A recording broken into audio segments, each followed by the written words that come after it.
Kerbela Hüseyin, katili eşkıya Hüseyin can.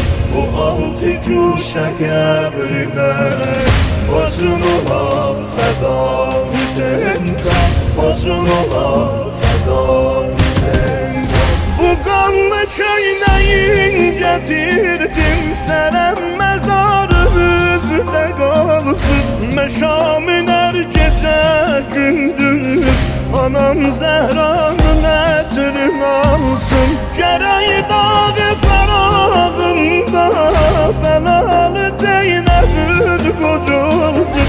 Ne müddetli olur Zeynep bu derde müptela Hüseyin can. Bu derde müptela Hüseyin can. Garibi Kerbela Hüseyin, katili eşkıya Hüseyin can. Bu altı köşe kabrine bacın ola feda Hüseyin can. Bacın ola feda Hüseyin can.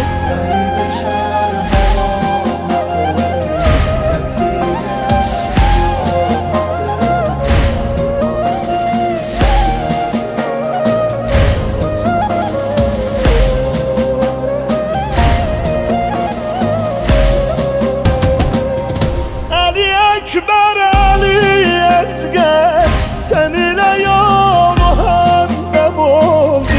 Adamsızlar, oğulsuzlar mene şerikim matem oldu. Tecane gelmişem affet, rügaya camiden kem oldu.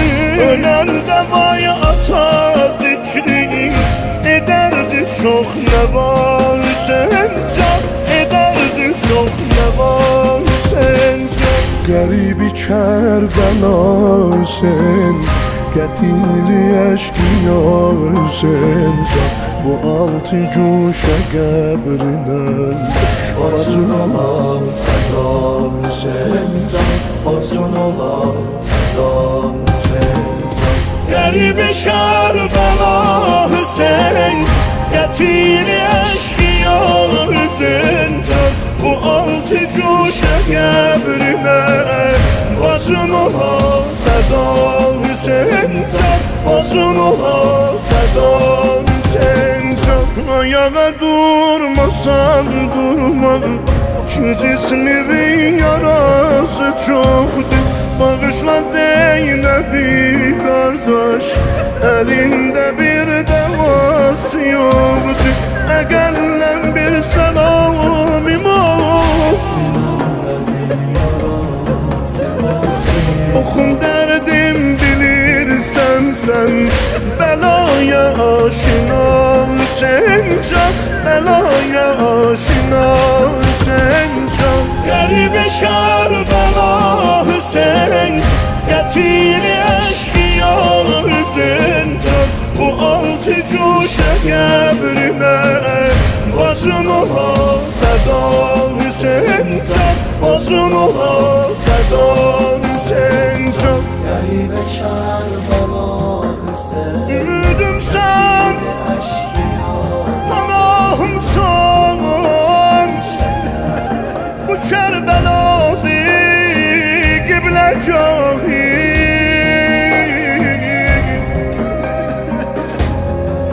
ölüptü yedi kardeşim.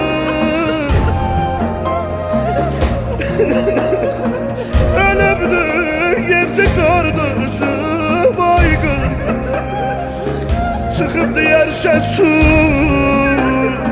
ahım. Evvel fazlim ölen günden gidiptir,